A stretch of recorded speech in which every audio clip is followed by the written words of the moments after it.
सतगुरु आ जाओ, सतगुरु आ जाओ, अखियाँ तरस रया। परम पिता परमात्मा पूर्ण ब्रह्म सर्वसृष्टि रचनहार कबीर परमेश्वर जी की असीम रजा से आप सभी पुण्यात्माएं सत्संग सुनने के लिए उपस्थित हुए।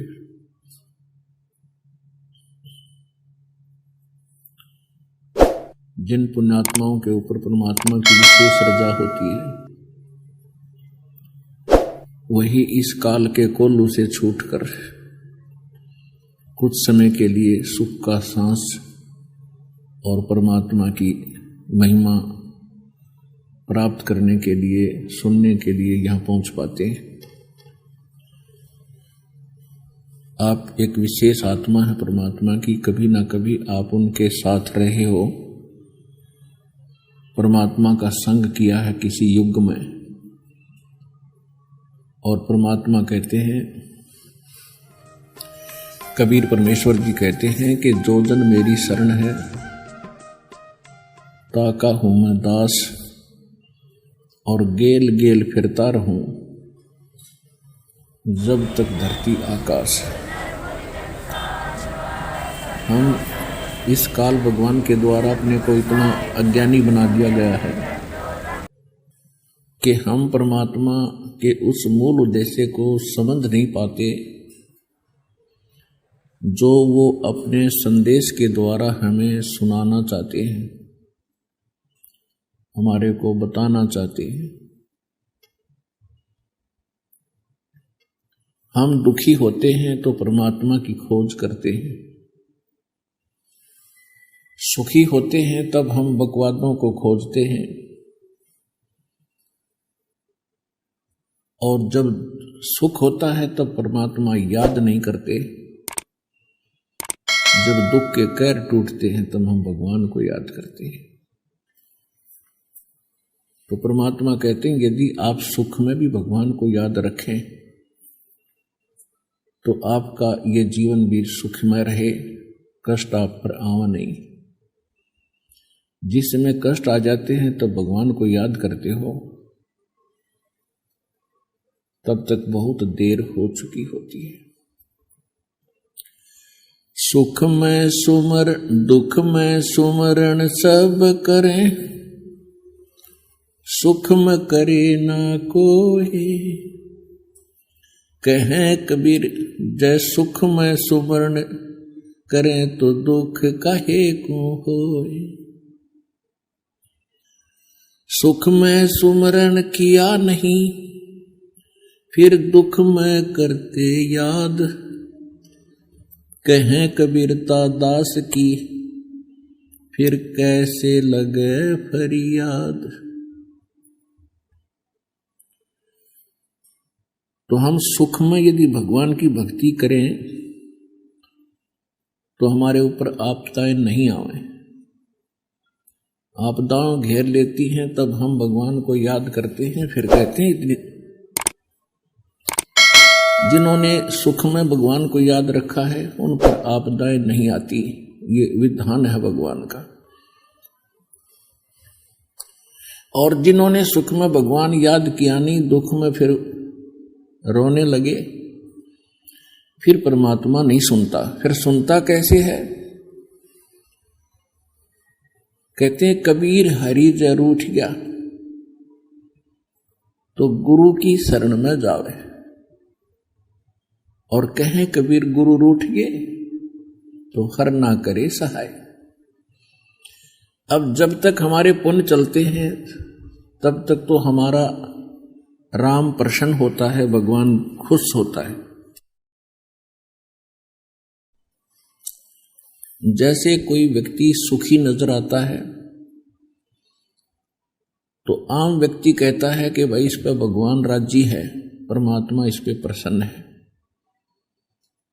और जो दुखी व्यक्ति होते हैं वो स्वयं ही कहते हैं कि हमारा राम रुष्ट गया, हमारा भगवान रुष्ट हो गया। कारण क्या है कि जब तक हमारे पुण्य चलते हैं, शुभ कर्म चलते हैं, तब तक हमें कोई आपत्ति नहीं आवेगी। हम चाहे कितने गलत काम करते रहें, चाहे हम कितना उद्मस उतारें और कितनी ही गलत वस्तुओं का सेवन करें। जैसे हम पहले देखा करते थे और अब तो और अच्छी तरह जानी आती है ये बातें, जो व्यक्ति कभी भगवान को स्वप्न में भी याद नहीं करते और सारा दिन कोई गुट्टी लावे, कोई ताश खेले या कोई बकवाद करे, अटपट करता है और सारे सुख हैं उनके पास, तो अब परमात्मा के इस ज्ञान से पता चला कि इनके अभी कोई संस्कार ठीक चल रहे हैं। और जब उनके ऊपर आपदाएं आने लगी, एक से एक बढ़कर उन पर आपत्ति टूटी। लेकिन उस समय हमें यह ज्ञान नहीं था कि अब ये दुखी क्यों हो गए। अब पता चला कि हमारा जो प्रारब्ध बनता है एक जीवन का, क्या नहीं कर सकता। मनुष्य का जो जीवन निर्धारित किया अभी जाता तक है, भगवान की महिमा प्राणी का है, तो उसमें पुण्य और पाप दोनों ही का योग किया जाता है।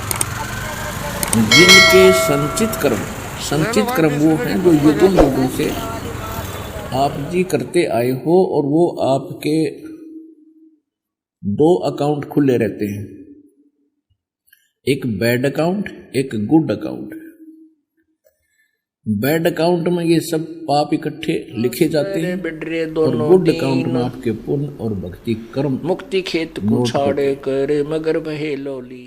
जिनके संचित कर्मों में पुण्य अधिक हैं और पाप भी पैरेलल हैं ही, तो उनकी एवरेज ली जाती है।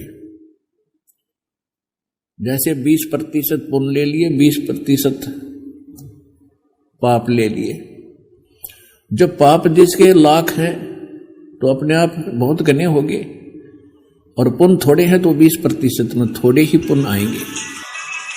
तो जब तक हमारे पुण्य चलते हैं तो हम सोचते हैं हम सुखी हैं और भगवान हमारे ऊपर प्रसन्न है, और जब हम दुख का सामना करते हैं तब आम व्यक्ति भी कहते हैं कि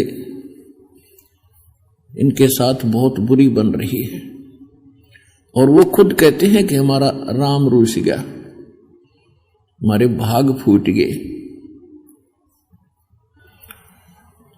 अब जैसे कोई जंगल में, खेतों में, तो परमात्मा ने हमें याद दिलाया करके, और एक घड़ा पानी का भर ले गया।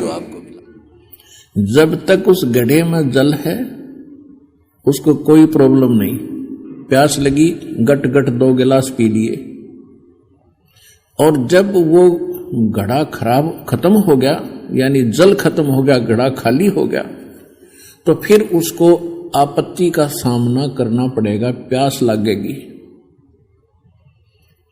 तो उसके वो पुण्य थे वो खत्म हो गए, समझो, जो उसने संग्रहित करके ला रखे थे खेत में जल भर के।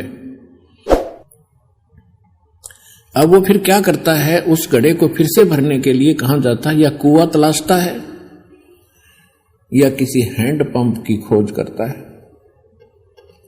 अब वहां जाकर के हैंडपंप या कुएं से वो फिर से उस घड़े को भर लेता है, तो आपत्ति आती है। तो उसका क्या इलाज है, जैसे गुरु गोविंद दोनों खड़े काके लागू पाए, बलिहारी गुरु अपना जिन गोविंद दियो मिलाए। कबीर हरि जय रूठ जा, गुरु की शरण में जावे, कहे कबीर गुरु रूठ गए तो हर ना करे सहाय। अब फॉर एग्जाम्पल, उदाहरण के लिए, गुरु जी को समझो हैंडपंप, सतगुरु जो होंगे उनका कनेक्शन, उनका संपर्क उस सुखदायी परमात्मा से होता है। जैसे हैंडपंप का निचला हिस्सा उस शीतल और मीठे जल में होता है, और उस हैंडपंप के पास आप जाओगे तो हैंडपंप से आप